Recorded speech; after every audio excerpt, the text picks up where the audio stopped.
ಹೌದು.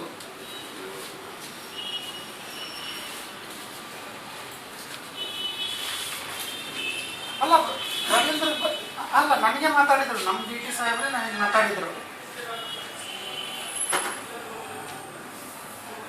ಹಾಂ, ಅದಕ್ಕೆ ಈಗ ನೀವು ಹ್ಞೂ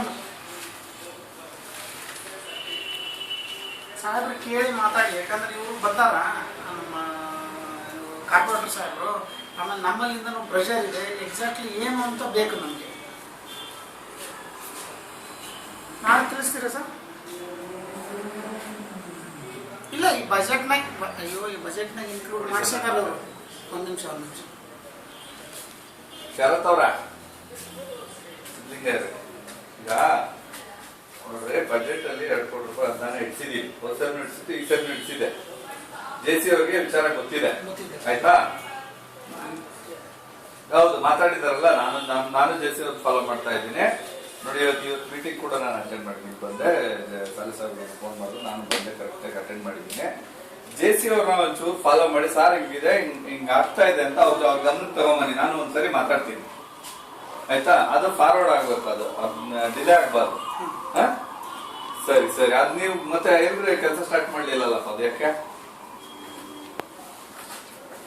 ಏನ್ ನೋಟಿಸ್ ಕೊಟ್ಟಿದ್ದೀರಿ? ಎಷ್ಟ್ ದಿನ ಆಯ್ತು?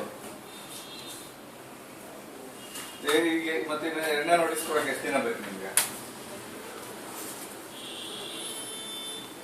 10 days ಆಯ್ತಲ್ರಿ? ಅದು 1 ತಿಂಗಳಾಗಿದೆ. ನೋಟಿಸ್ ಕೊಡು, 10 days ಹಾಕ್ರಿ, ಕೊಡ್ರಿ. ನಾಳೆ ನಡೆದು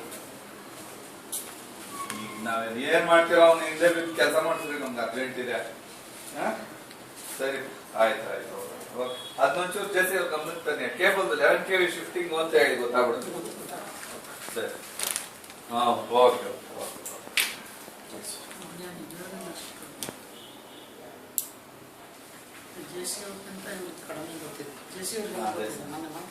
ಜೆಸಿ ಅವ್ರ ಜೊತೆ ನಾನು ಜೆಸಿ ಅವ್ರು ಸ್ವಲ್ಪ ಅವಾಗ ಇದ್ರ ಬಗ್ಗೆ ಮಾತಾಡ್ತಾ ಇರೋದ್ರಿಂದ ಜೆಸಿ ಅವ್ರು ಸ್ವಲ್ಪ ಜಾಸ್ತಿ ಗೊತ್ತು. ಶರತ್ ಅವ್ರಿಗೆ ಅಷ್ಟೊಂದು ಗೊತ್ತಿರ್ಲಿಕ್ಕಿಲ್ಲ. ಅದಕ್ಕೆ ನಾನು ಹೇಳಿದ್ದು ಅದನ್ನು ಎಸ್ಟಿಮೇಟ್ ಮಾಡಿ 1.5-2 years ಮಾಡಿ. ಈಗ ಸರ್ ಏನಾದ್ರೂ ಗೌರ್ಮೆಂಟ್ ಸ್ವಲ್ಪ ಬಹಳ ಕಷ್ಟಪಟ್ಟರು. ನನ್ಗೆ ಗೊತ್ತಿಲ್ಲ. 3 ಜನ ಸಿಎಂ ಬದಲಾಗೋದ್ರು. ಮಾಡ್ಕೊಂಡ್ ಬರೋಷ್ಟಕ್ಕೆ 3 ಜನ ಸಿಎಂ ಬದಲಾದ್ರು. ಸರ್ ಯಡಿಯೂರಪ್ಪ ಅವರಿದ್ರು, ಸದಾನಂದಗೌಡರು ಬಂದ್ರು, ಸದಾನಂದಗೌಡರು ಅಷ್ಟೊಂದು ಮತ್ತಕ್ಕೆ ಜಗದೀಶ್ ಬಂದೋಗ್ಬಿಟ್ರು. ಕೆಲಸ ಆಗ್ಲಿಲ್ಲ.